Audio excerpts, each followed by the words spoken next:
John Dougherty, the former union heavyweight, is expected to report to a federal prison in less than 2 months. He was sentenced to 6 years on corruption-related convictions earlier this week, and now Dougherty is speaking only to CBS News Philadelphia. Chief investigative reporter Joe Holden began texting Dougherty this morning asking for an interview. Joe's here now with his chat with Dougherty. Joe. Siafa, John Dougherty spent about 20 minutes talking, just he and I. The location on the street at 16th and Race here in Center City.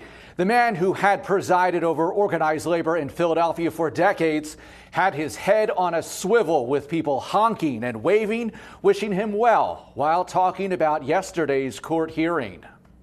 Because it came from the heart. Yo, what's up, honey? It came from the heart. I mean, it was, it's a 98 member just rode by. Personal conversation, the start of our interview, as you just saw there. Dougherty, as you may know, was convicted of some very serious charges: bribery, fraud, conspiracy, and others in 2 separate trials. If prosecutors had their way, he would have gotten 14 years, but the judge gave him 6. Dougherty described being humbled as his daughters pleaded with the court to keep their father out of a jail cell. I was in a bear trap for a lot of years, so there was nothing I could do. I was glad finally to get out from under it, you know. I was happy, relieved. You know, I was unbelievably, it's awkward. You don't want your kids to have to get up and do your dealing for you. I negotiated for a living my whole life. My Erin, well, you were in the courtroom. I mean, she didn't say anything that wasn't the truth, but we don't tell them stories. She was amazing. I mean, it might have been the most powerful 1 hour in my life. Dougherty's daughter Erin there and his adopted daughter asked the judge to consider John Dougherty is their mother's sole caretaker. Cecilia Dougherty is very ill, and testimony yesterday revealed she needs around-the-clock care. Dougherty said arrangements are now being made with the expectation of his reporting to prison.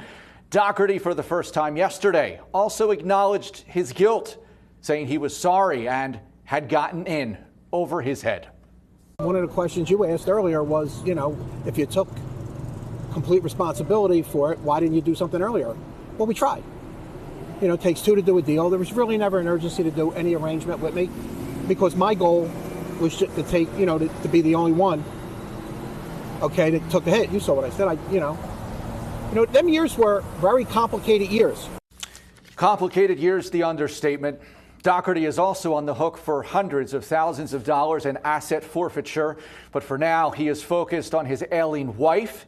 He's worried about a procedure she has in late September. I will see you at 6 with more on the exclusive interview we have with this former labor leader less than 24 hours after his sentencing in federal court. Siafa. Joe, great job as always getting that exclusive. Thank you very much.